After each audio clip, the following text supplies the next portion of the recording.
Hey, happy Monday to you and an early Merry Christmas. This is Lunch with Claibs and Joe here on claibsonline.com, powered by Ameren, Illinois, driven by Munganess St. Louis Acura, and also sponsored by Ryan Kelly, the home loan expert. You can find him online at thehomeloanexpert.com. I'm Joe Roderick, joined alongside by Mike Claiborne. Claibs, what's going on? How are you? Well, everything is good.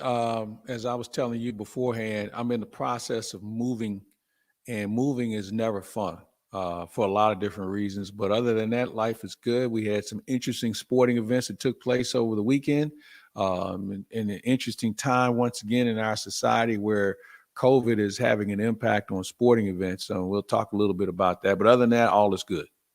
Yeah, you can tell, you can hear a little echoey, and that's just because you're in the room that you're moving out of. So it's Yeah, not a whole lot in there I got like for that sound to bounce I got a against. salt and pepper shaker here. That's still here, and a couple of other things, but not Where do much. you brought? So I'm in a spare bedroom here in my house, but you can't see with the backdrop there. So I mean, are you doing it at the kitchen table? Yeah, I'm at the kitchen counter.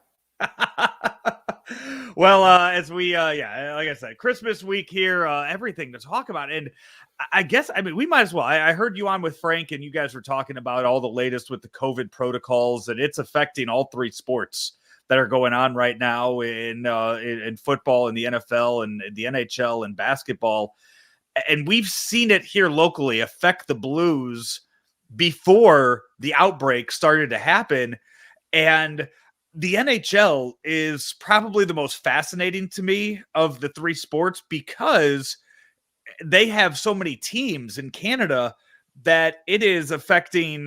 You're seeing all kinds of sanctions up north that are right now. I mean, we're going to see, or we are seeing how it's affecting the Blues to where they didn't send their radio team up to Winnipeg, and they're not sending them on this road trip to do these games live and in person. They're back in the studio calling the games because Canada, the restrictions up there are a lot more strict than what we have seen right now or what we're seeing so far here in the U.S.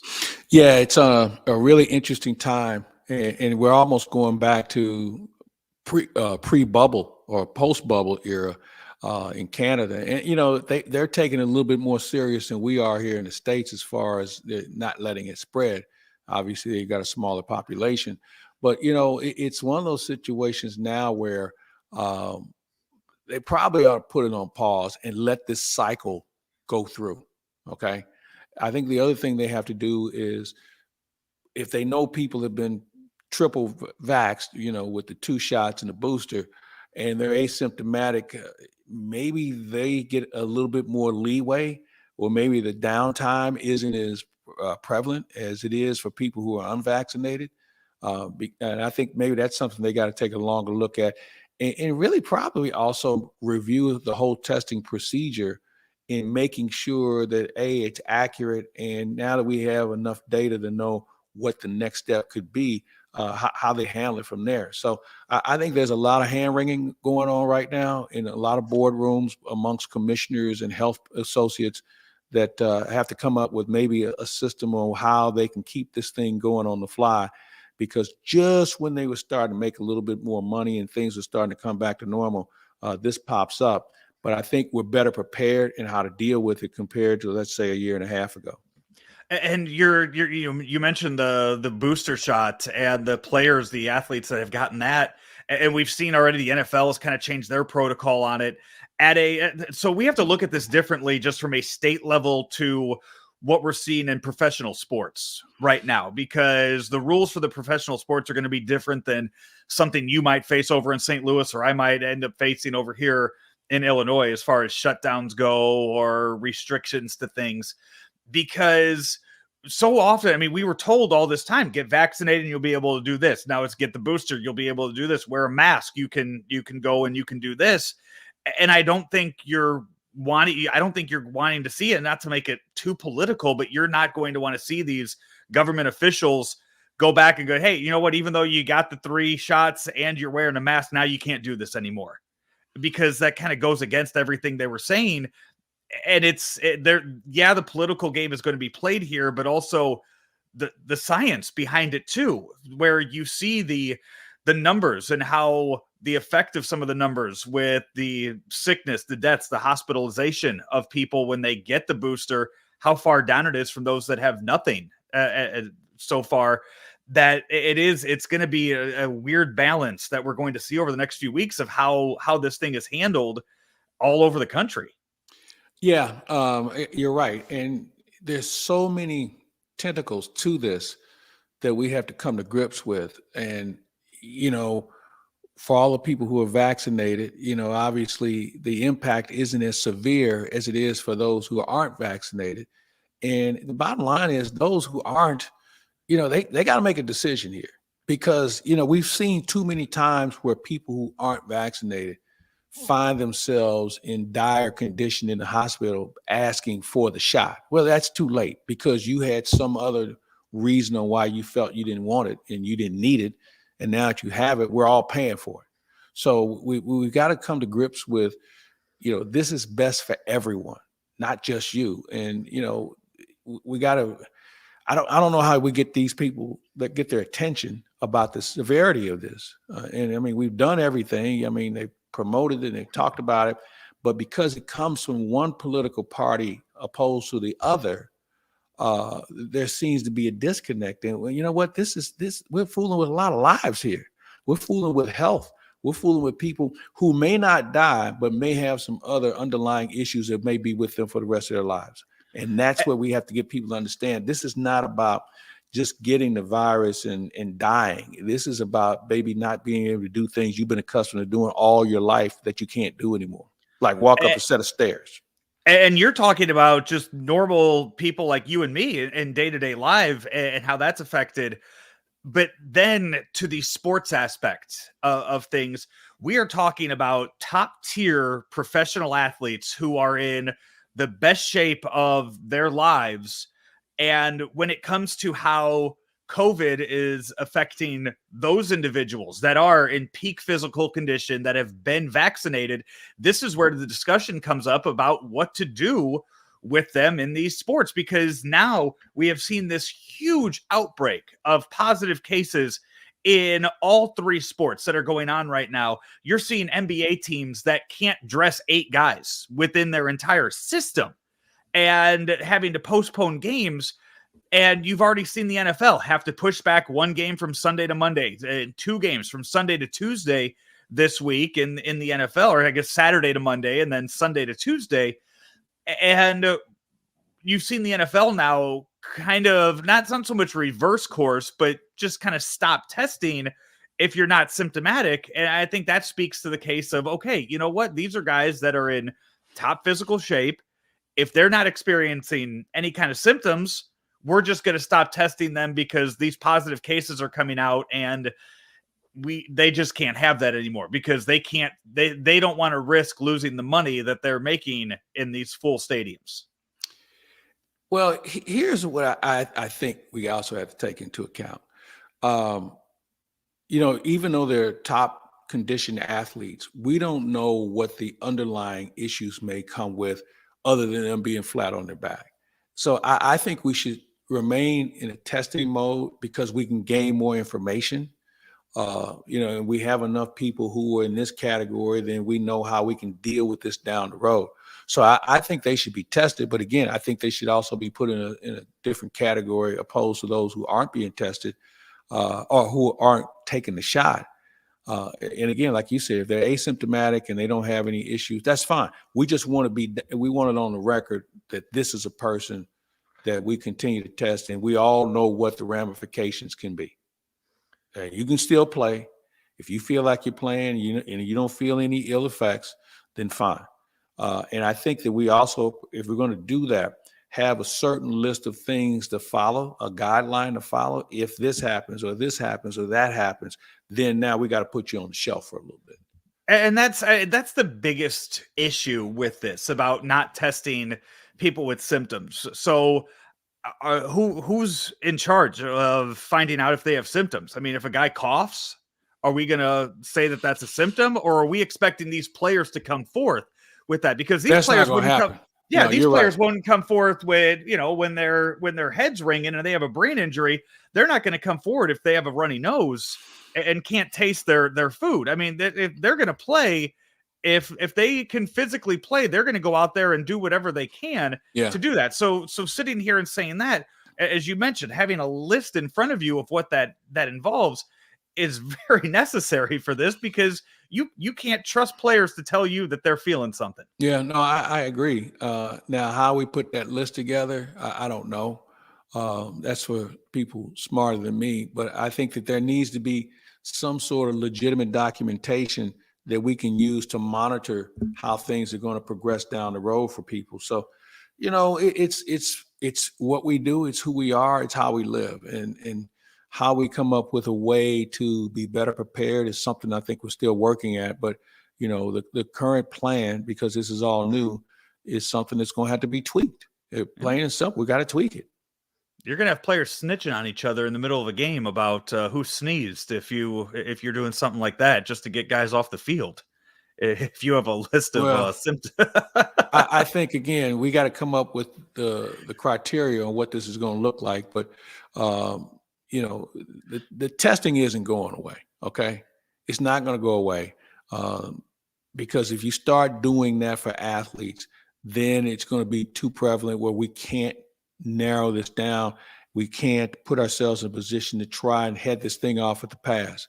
So testing's here, and you know what? We got to live with it. I think, again, we have to be able to tweak it in some manner where those who have gone through the guidelines that they prescribe shouldn't be punished for somebody who decided they didn't think it was a good idea to be tested or to get the shot. You're seeing in the extremes that some of these teams are going to in these cases. In the NBA, the Nets were so desperate for players that they went to Kyrie Irving and they said, you know what? That's fine. You're not going to get vaccinated. You can play road games. You can play if we're not in the state of New York. We'll let you play. And then it was grand opening, grand closing for him, because 14 hours after they activated him, he tested positive for COVID. So now he's on the shelf. You know what? I'm done with that guy. I think he's one of the biggest clown acts in the game. If there's always an issue with him, and he held out. Let's move on to something else, because you get me pissed off talking about him. It was just, they activated the guy. And he can't even make it a full day on the roster before he tests positive. And now this morning, the Tampa Bay Buccaneers were so riddled with injuries last night, 2 of their wide receivers go down, that they go, and you go, what? Hey, Antonio Brown, he served his suspension. Hey, we're going to welcome him back. What are the chances that Antonio Brown tests positive this week? Because we know he's unvaccinated because he had a fake card. Yeah, you're right. I think they're high. We're in desperation mode, especially in the NFL, because now you're fighting for a playoff spot, and the rosters are thin. If you're an agent and you have a bunch of free agents, when I was in the business, you'd always tell guys, stay ready, stay ready, stay ready. I think now you just got to say, stay negative, stay negative, stay negative, and make sure you got the shot, because I think that's going to be an issue when these teams start looking for other players. I think they'll quietly see or find out if this guy's got the shot or not. If he's got the shot, he's got a better chance of making the team compared to a guy who thinks this is a good idea not to have it. Yeah. So we are going to get to the actual on the court, on the ice, on the field stuff, all of that. We will get to that here on Lunch with Claibs and Joe. But final thoughts on everything going on with COVID-19 in the world of sports. The NHL, it looks like they will not be sending any of their players to the Olympics coming up in a few, I guess in about a month and a half in China, which I'm surprised it hasn't already. It took this long to come up with that decision. Well, I'm not surprised it took this long. I think that everybody thought COVID had kind of handled this thing where they could regulate it a little bit better. But obviously it's getting out of hand again. And again, we have players who are in some cases asymptomatic. And then we've had some guys who have gone down for the count. But I didn't think it was a good idea, because China's policy on 3 to 5 weeks that you have to stay there. That if you're a team, if you're a player and your team is trying to get in the postseason and you're stuck in a hotel for 3 to 5 weeks, you can't do it. Yeah, I mean, it's, first of all, the players aren't making any real money in going. It's more representing your country. Mhm. And I understand and respect that. But you also have an obligation to, your employer, your fans, and your country as well by participating in a league that pays you handsomely to play in their league and not the Olympics. And I know it's a once in a lifetime opportunity for some athletes. I get that. But you know what? No, there was a time when pros weren't playing in the Olympics in the first place. So, Yep. you know what? If we have to go back to that, that's fine. But basically, we don't have to send anybody over there. I mean, because the NHL represents the best of the best, and there are a lot of other countries that are going to be affected by it. So I'll be interested to see what other countries elect not to send their players other than just the NHL. We'll follow that over the next few weeks. The Olympics starting in February. This is Lunch with Claibs and Joe here on claibsonline.com. We are powered by Ameren, Illinois, driven by Munganess St. Louis Acura, and sponsored by our guy Ryan Kelly, the homeloanexpert.com. Be back after this. Every day, Ameren, Illinois works to deliver reliable energy throughout the state to on-the-go families, in-the-know grandparents, and busy students. But did you know we also have ways to manage your energy? Paperless billing, outage notifications, pick a due date, auto pay, and so much more. So no matter who you are or how you use your energy, there's an option that's right for you. Learn more at amerenillinois.com/options. And we're back here on Lunch with Claibs and Joe. Of course, Ameren, one of our fine sponsors here on the show. And Claibs, you had a chance to talk with the folks at Ameren a week or two ago, and a lot of big stuff coming from Ameren, Illinois here in 2022. A whole lot of stuff that we're going to be getting more into over the next few weeks. I had a chance to visit with the president of Ameren, Illinois, Richard Mark, and a lot of things on the horizon for people who are served by Ameren, Illinois. And I mean serve, they do a lot of things other than give you gas and electric. I mean, they're very conscious about their community, and they're very deeply involved and concerned about a lot of things, and a lot of things that'll make the community better. So we'll have a chance to visit with Richard, and you'll have a chance to see a lot of things that are going to be taking place in 2022.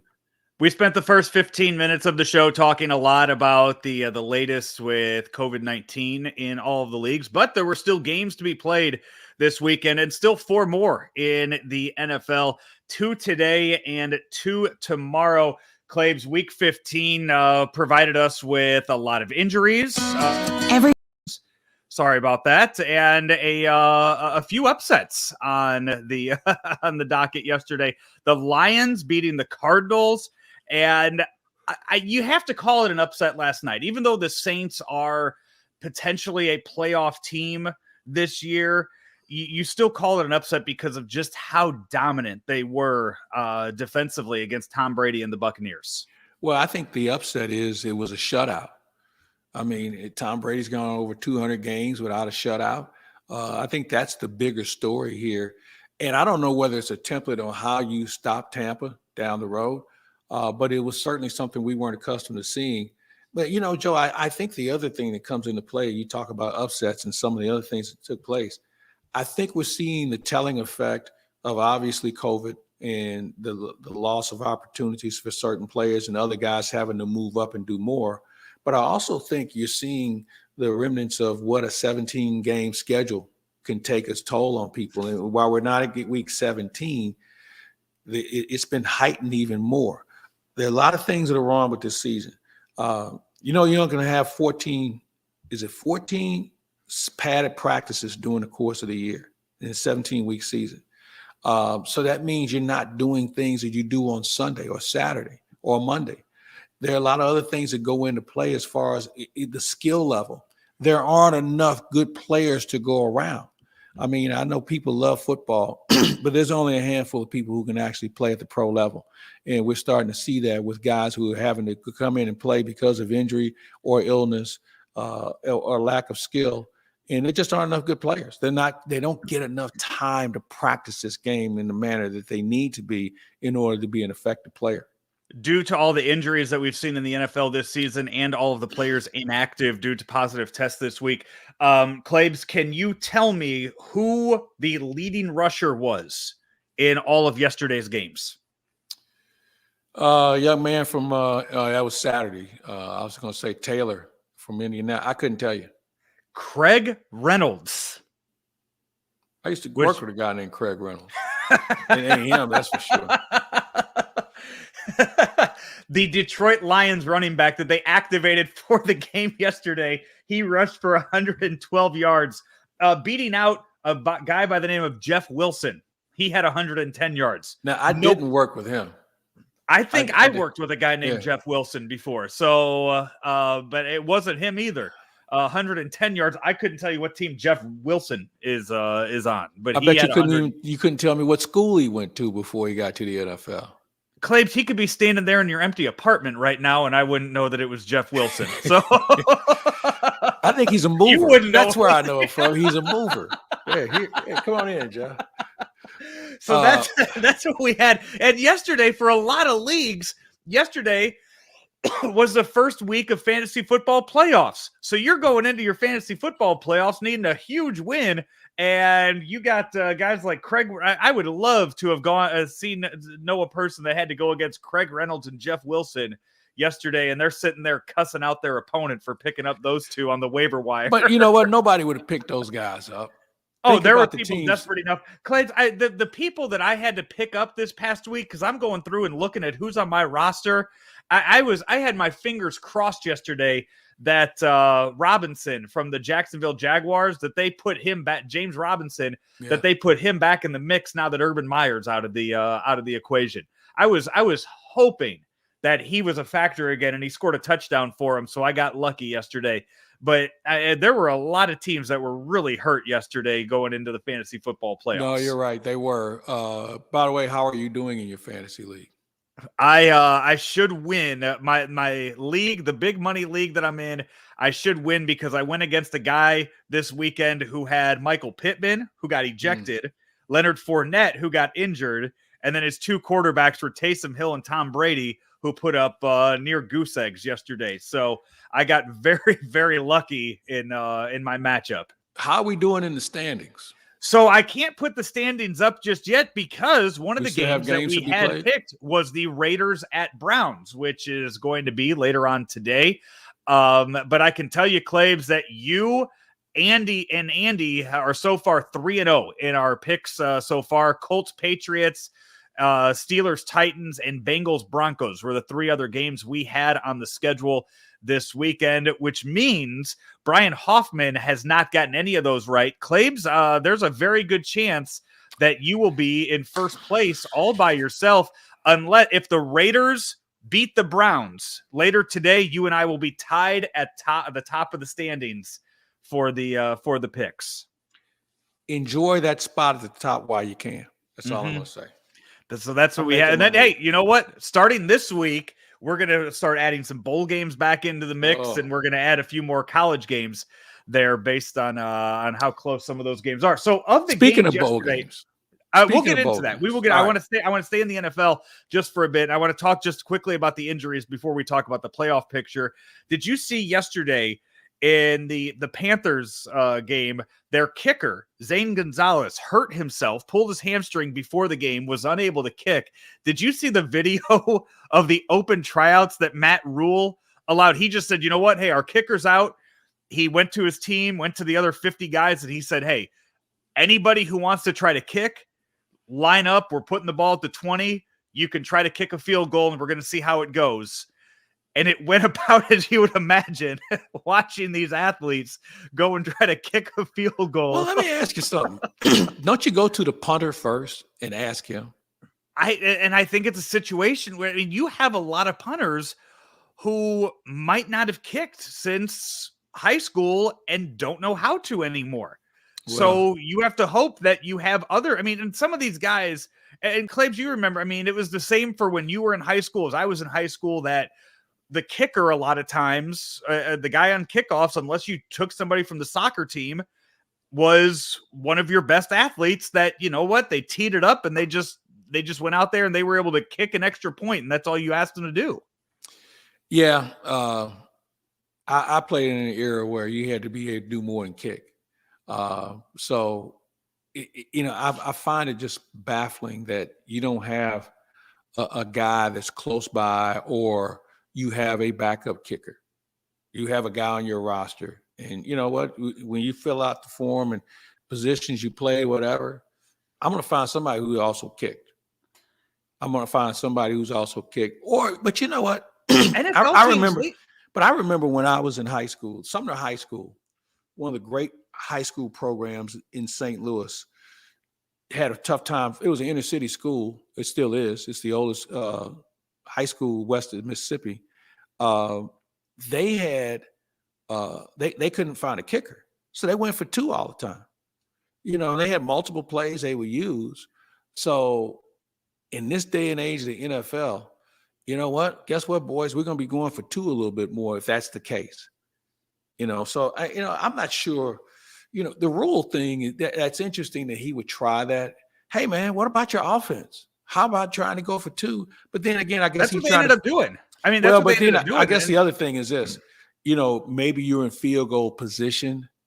So, you're not asking a guy to kick a 45-yard field goal, but you're in that position where maybe you have to go for it on fourth down. If you're just inside that field goal barrier, So I mean, I just think, or just kickoffs creative in general. Well, kickoffs are easy. Anybody can do that.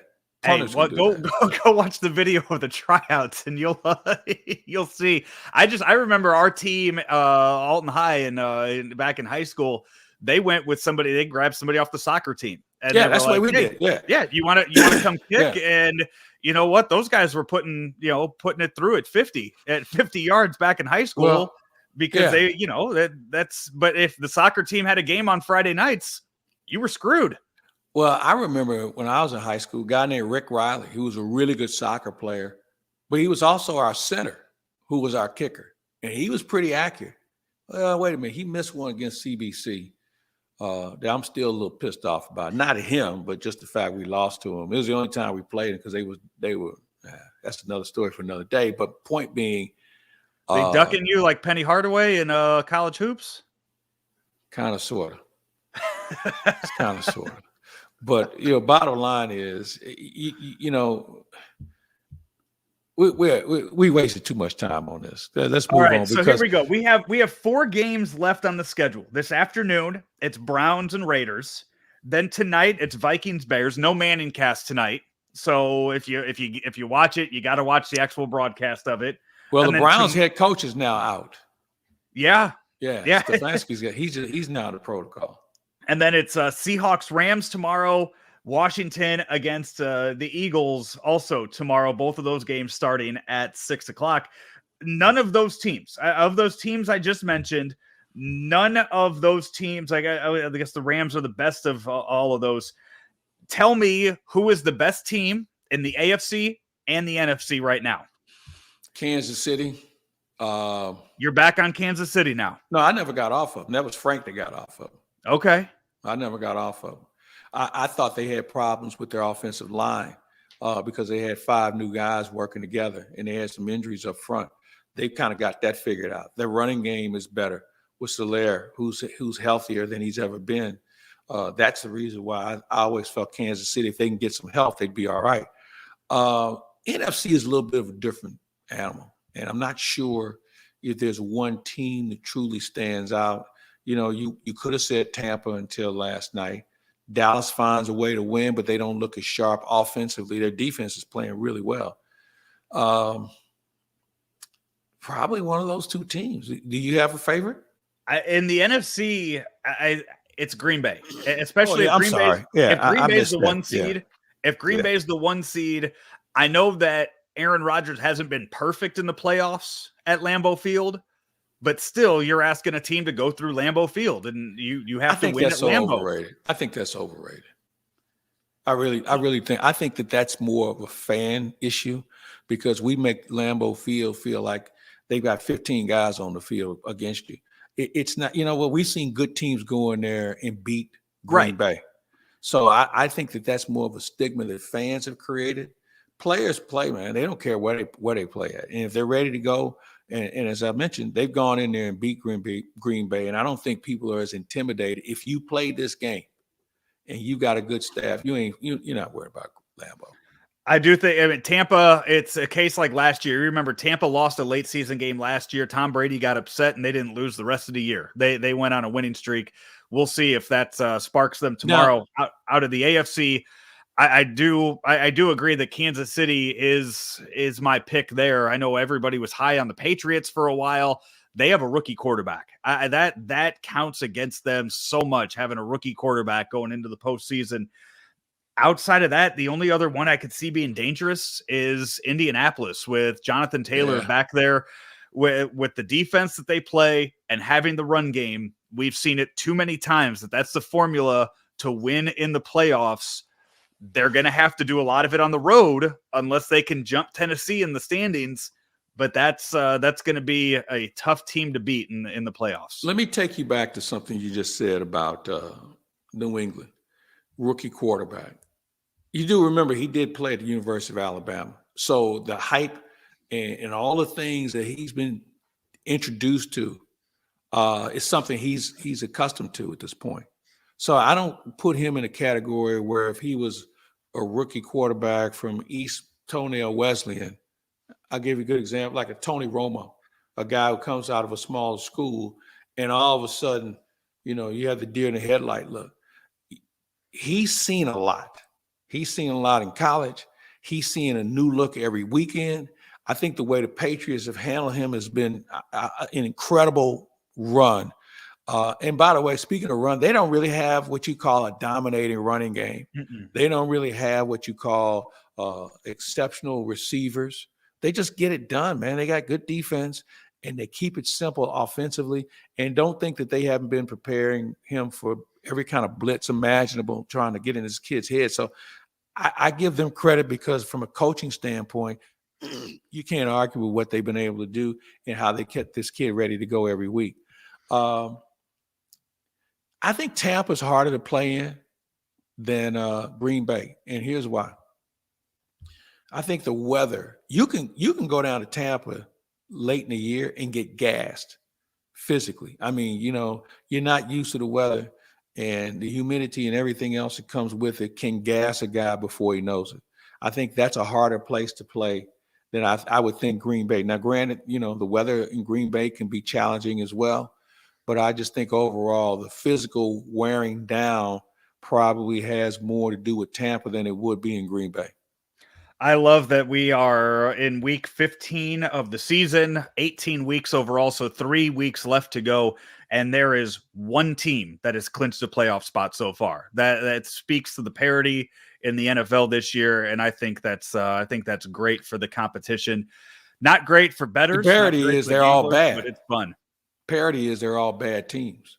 And I told you at the beginning of the year, this is not a good year for the league, but the reason why we get away with it because they're all bad compared to being very dominant. I mentioned we were going to get all the stuff on the court, on the field, everything this week. There are games on Christmas Day. On Saturday, there are going to be 2 games there, as they're going to be going head to head with the NBA.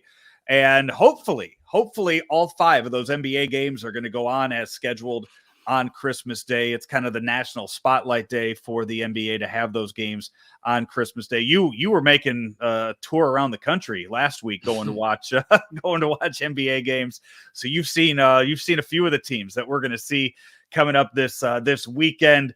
Is that something I know that I try to have the TV on every Christmas with the NBA on in the background. I don't sit and really get into a game unless it's a marquee matchup, but it's I really, really enjoy the 5 NBA games on all day Christmas Day. Yeah, I do too. I mean, I go back to when it was one game and it was Phoenix would always have a game on Christmas Day, going back to Neil Walk and the Van Arsdale brothers and people like that. And then they decided to have one in New York, and now we've seen it really spin into a real tradition. Now, unfortunately for them, they're going to be going up against the NFL. Which is, it happens to fall on a Saturday, and the NFL's always had Saturday games at this time of the year.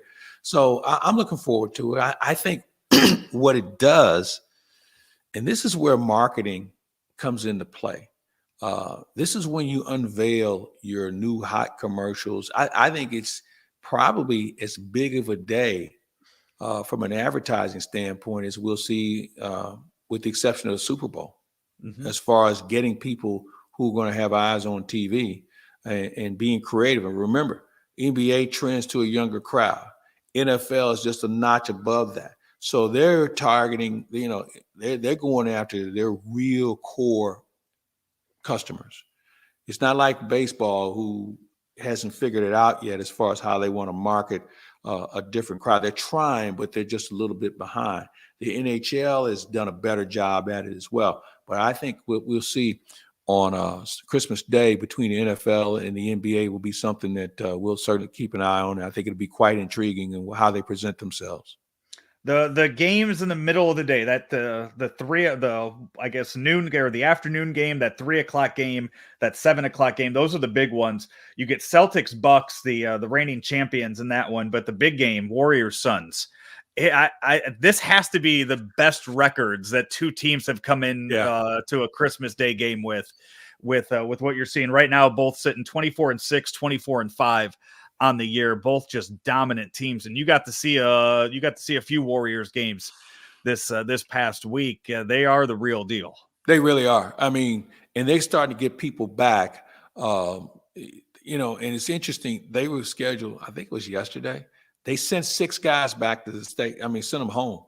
They didn't let Steph or any of those guys cross the border, understanding the importance of this game. And they used things like rest and maybe a little nagging injury and things of that nature. But man, you know what? They're both good because they're reasonably deep. I mean, Kerr can go 9, 10 guys easy. Same thing for Monty. He can do the same thing. And these are not guys who are always household names, but they found a swim lane to stay in, and they can be very effective. So you're right. I can't recall when we've had 2 good teams that are both playing well. I don't know if Klay Thompson's going to play. I heard something yesterday that, they're really trying to get him to come back around that time. And not they're trying to insist that he play, but he's really close from a rehab standpoint. James Wiseman isn't far off either. So if they get those 2 guys back around Christmas Day, man, you talk about fireworks. We're going to have some. I know you talked about it a little bit on Two-Man Game with Matt Rocchio and Bob Ramsey about your experience at the Garden, watching Curry break the all-time 3-point record. But just quickly here, what was that atmosphere like in a venue? It was electric. Like it was electric. There's no doubt. Everybody was anticipating it. And, the fact Steph Curry is worth the price of admission. That's the other thing. I mean, he does things that we all wish we could do, and some of us still try and do it. Like you and me don't try and dunk, okay? But we still think we've got 1 3 that we can get up, if it's against one of our kids. So, he probably transcends the game better than anybody else right now.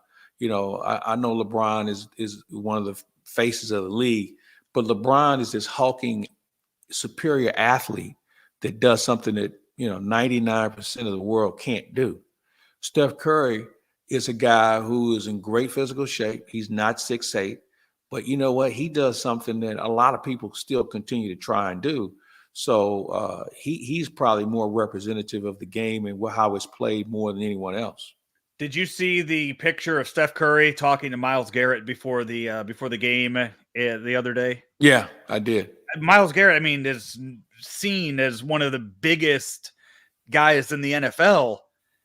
And Steph Curry just eye to eye with him, if not a little taller. Yeah, no, it kind of makes him, look like a normal sized guy. It's amazing when you realize just how big these NBA guys are, even the undersized ones like a Steph Curry. Well, I first met him was the first year they won. We ended up playing golf together, and I was taken by his size then. He's lanky. He's 6'3", he's an easy 6'3". But when in this league of guys that are towers, you kind of say, boy, he looks small. And I got to the game in Indianapolis early to watch him shoot around. And, then, you get up close. I'm sitting in a very good seat. I'm in the second row. So you really get a chance to watch him go through his routine. And the first thing that struck me was this guy's more developed than I thought. And he's got one move that he loves to use. He kind of lean his head in, and then give you a little shoulder, and then come back. And now he's got you off balance, and he can either take you left or right, or he can take the fadeaway. Or now that you're out of position defensively, that means that he's either got the shot or somebody else may come to help, and somebody else becomes open. So there's a lot of things about him that I would tell people, whether you're at a game or whether you watch him on TV, and TV doesn't do him justice. This guy is a treat to watch away from the ball. Speaking of the hoops, two-man game with Rockio and Rammer, they broke down the SLU Auburn game. Look forward to hearing their thoughts on how that game went down. Auburn winning 74-70 over SLU, as they came to Chaffetz, and SLU hung in there with a ranked team on Saturday afternoon. Yeah, but you know what? That's not good enough. SLU has spit the bit too many times this year in this same situation. They got to figure out how to play 40 minutes of basketball. I talked to Travis about a week ago I said, man, you know what? You're about a 36-minute team because you have that 4-minute stretch where things don't go well. And, you can make all the excuses you want to. They're just not getting it done. They've been in the position before, so this isn't something they had seen before. They got to be better at executing down the stretch. They had Auburn, they had them. They just didn't adjust, and they got to figure out how to do that. And that's not coaching. That's just common sense play. You had some guys that got out of control. They didn't pound the boards late. I don't know whether they were tired or, the physical presence of Auburn took over. But there were just too many things that we've seen before on why SLU can't get over that hump. They're a good team, but, I thought they'd be better. And I know some people would say, well, I didn't expect them to beat Auburn. Yeah, I didn't expect them to have a 13-point lead either, but they had it. And they had it under 10 minutes to go in the game. So they had a chance to dictate how things were going to unfold, and they didn't. So where they go from here, who knows? The Billikens off again until Wednesday. They are in Vegas, and they'll be taking on Drake in a game out there. So Rammer will be out in Vegas. By the way, No, I was going to say, I saw another program this week. I saw SIU Carbondale, and that's a fun program. I like what they're doing. They got an interesting schedule. I think they had Maryville on Saturday night, and I think they go out to San Francisco to take on the Dons, who are undefeated. There's some really good basketball in this area that I think people should get out and support. I know that UMSL's doing a nice job as well with that program. We've already talked about SLU, and there's some other Division II and III programs in the area that are good. So I would say this: check them out. They deserve your attention, and especially the high school games and the high school teams. That we have some really good programs going as well. Yeah, of the directional universities in the state of Illinois, SIU is up there. Probably still behind Western, but nonetheless, that could all change. A good program. My Leathernecks are in Denver for a conference game. What are they doing out there? Taking on Denver. I thought Denver. I didn't know they played basketball. Denver University, Claibs. Well, I know they had a good hockey program. I had a good hockey program, but I didn't know they. They're playing at the Hamilton Gymnasium in Denver, Colorado. No clue where that is or what high school loans that out to them, but that's where they're playing their basketball games tonight. Hey, a win's a win. A win's a win. Right. Yeah. Take it while you can. Also, hey, college hoops this week. It's bragging rights this week. So, yeah. That's not going to go well. Do you find somebody to take those tickets from you yet? No, Howard. I was going with Howard, and because he's got other duties in store, he can't go. So I was like, "Don't worry about it, man. Give them away." Yeah, I hope. Has he given them away? Has he found a Mizzou fan to take them yet? I have no idea. I'll shoot him a text and see if I can help with with that. Hey, you and Howard will be talking though this week because Mizzou has a bowl game that same day. They're taking on Army in the Armed Forces Bowl. So the last chance to see Mizzou football this season. Yeah, it should be interesting. They've had some extra practice time. I'm anxious to see who's going to be the quarterback. We haven't heard anything discussed about that since Eli Drinkwitz said he was going to open it up. So you've had a few practices. So I'm anxious to see who the next person is going to be and what their role will be in the future. We will wrap things up here on Lunch with Claibs and Joe in just a minute. We are powered by Ameren, Illinois, also sponsored by Ryan Kelly, the home loan expert, and sponsored by Mungenast, St. Louis Acura, Mungenast, Alton Toyota. Hey, if you are looking to sell your car, Mungenast, Alton Toyota, Mungenast, St. Louis Acura, they are in the car buying market right now. Claibs, you and I talked with Jamie last week. He wants to buy your car. So give them a call, take your car up there and see what kind of deals they can make with you at Mungenast St. Louis Acura and Mungenast Alton Toyota. As that's what, hey, they are in the car buying market, and he made sure to let us know that a few times when we were out there last Monday. Back to wrap things up right after this. You know, the only thing faster than this supersonic golf cart are the closing times at thehomeloanexpert.com. Mortgage rates on the twos, and we have a 21-day closing guarantee. Apply online today at thehomeloanexpert.com. Back here on Lunch with Claibs and Joe as we get ready to wrap things up here on the show today. Powered by Ameren, Illinois, driven by Mungenast St. Louis Acura, and also sponsored by Ryan Kelly, the home loan expert. Find him online at thehomeloanexpert.com. You got two-man game coming up on tomorrow as Rammer will be coming to you from Las Vegas as he sits down and talks with Matt Rocchio about the Auburn game, and then they'll also preview the upcoming game against Drake this week, as we just talked about that. Also, a lot of NBA stuff. I'm sure they will get into some of the Christmas Day games as well, unless they plan to do that on Friday's show. So we'll have that, and then as we also talked about, Claibs and Howard Richards talk a little bowl game and some other football stuff with Huddle Up with Howard, also available this week, coming up later on here on claibsonline.com. Wanted to just touch on two things before we get out of here. This past weekend, a fun weekend in the world of golf. You saw the father-son duos throughout all of the PGA. John Daly and his son. That was fun to see the two of them playing. But the story of it was Tiger Woods and Charlie Woods. It's just amazing that we were sitting here months ago talking about Tiger Woods possibly having to have his leg amputated. He's out there telling us, I'm never going to play at the same level again. Don't expect me to ever see the old Tiger again. Then he's out there hitting 500 golf balls on the course and teeing it up with Charlie and just hitting monster drives.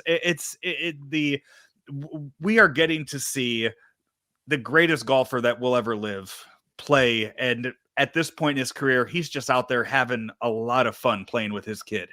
Yeah, it was fun to watch for all the things you just said. And I think once he gets used to his body in the manner that it's in now, who knows where that takes him. He's bulked up quite a bit, by the way. So it's not like he's going to be out of shape, but I think being in golf shape is something that I think he's trying to figure out where he lands in that situation. But overall, I thought it was a great event. I had about enough of Dan Hicks after like the third or fourth hole. He just made it too sappy and too syrupy for me. But it was fun to watch all those guys. And as Jay Randolph Jr. used to call it, it's the silly season where we're going to see these sort of events. And I'm good with that. I'm happy with that. Just looking at the future for Tiger Woods, he might sit there and tell you that he's going to be a different player from here on out. But there are two things that have happened recently that I think are going to keep Tiger in the mix to win a major again at some point in his career. One of those being his son. That Tiger's going to want to play in a major tournament with his son at some point. If Charlie continues on at this pace and the world of professional golf is in his future, you just know that Tiger Woods is going to want to play in a major or any tournament with his son also in that tournament. The other thing too, Phil Mickelson winning and becoming the oldest ever to win a major last year.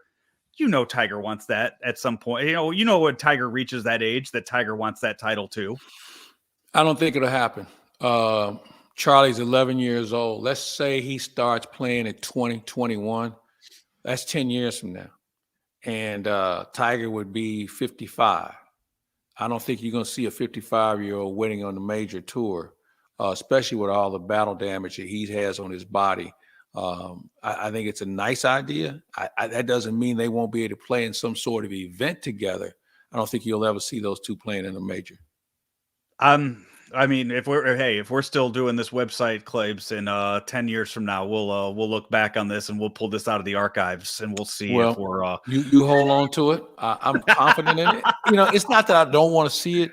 I just don't think the reality of it could take place where Tiger could stay at a competitive level for another 10 years with the things that have happened to him, and B, what happens if Charlie burns out?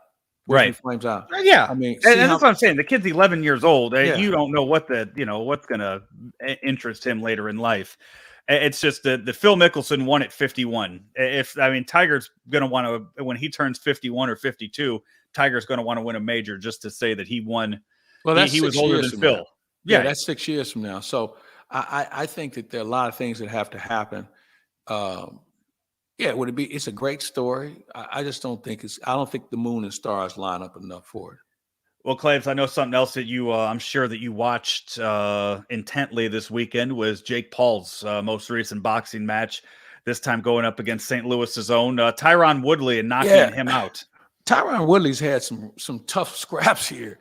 I don't get the fascination with Jake Paul. I mean, we're not his audience. I mean, he's got a YouTube audience and that they're tuning into it, and he's made boxing relevant again, but it's not relevant to boxing fans. He's not getting it. Yeah, boxing fans don't consider him legit. Okay, I think there's a market for it, obviously, but Jake Paul isn't tapping some real legitimate fighters on the shoulder saying, "Let's go," because he knows he can be over with quick. It kind of reminds me, before Conor McGregor, there was a guy named Ricky Hatton who made a living on beating up guys that everybody knew he should. He was beating up everybody except cab drivers, all right?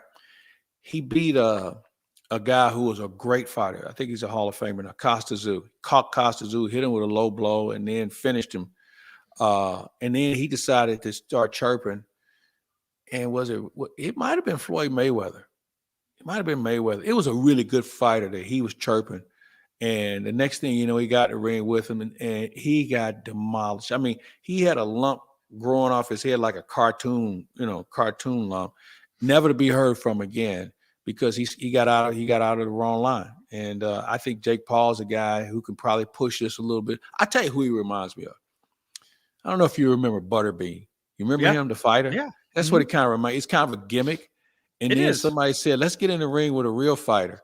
And the next thing you know, he got dispatched. So I look at that. It's good for the sport in one sense, but it's also a clown. It's a clown show.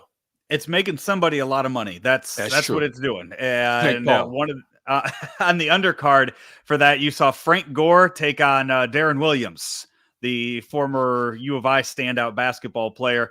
And Williams beat him, split decision in that, which is shocking. I mean, Frank Gore and both of them could have started in the NFL this past weekend with all the positive tests going around out there.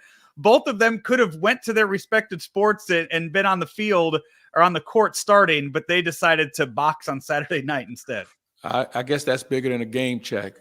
Frank Gore is going to Hall of Fame. And that's why I was a little surprised that he would do something like this. But we've seen former NFL players get in the ring before. You go back to Too Tall Jones, and before boxing, guys were wrestlers in the offseason. There's a ton of guys who wrestle in the offseason, that were very good players. I go back to Ernie the Cat Ladd. He was a hell of a wrestler and a hell of a football player. Curly Culp was a wrestler, although he was a college wrestler. Who else? Big Daddy Lipscomb, Gino Marchetti, all those guys were very good players but found themselves in the wrestling ring in the offseason. Dick the Bruiser was a wrestler. I mean, a football player, played in the Pro Football League. So there are a bunch of guys that have done it. You don't see it as much because they don't need the money like they used to. Main event of WrestleMania 11, Claibs, was Lawrence Taylor, and in his corner he had Carl Banks, Ricky Jackson, Steve McMichael, Ken Norton, Chris Spielman, and Reggie White.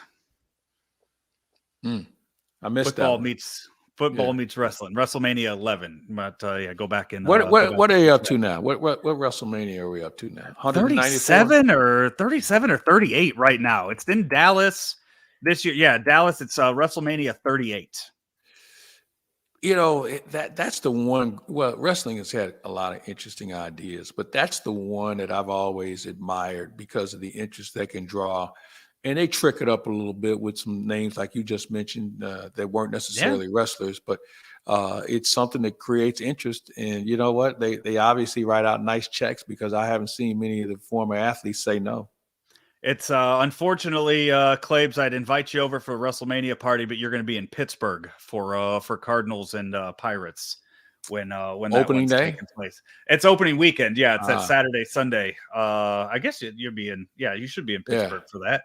So unfortunately, you won't be able to make that. So I know. Yeah, I know. Yeah, this year we open up in Pittsburgh and Chicago. Yeah, in April. I mean, I don't know who makes up the schedule. I mean, because those are two draws. Well, at least Chicago would be a good draw if you played it later in the year. And Pittsburgh, it does make, you can bring back the 71 world champions, and I don't know if people will go see them.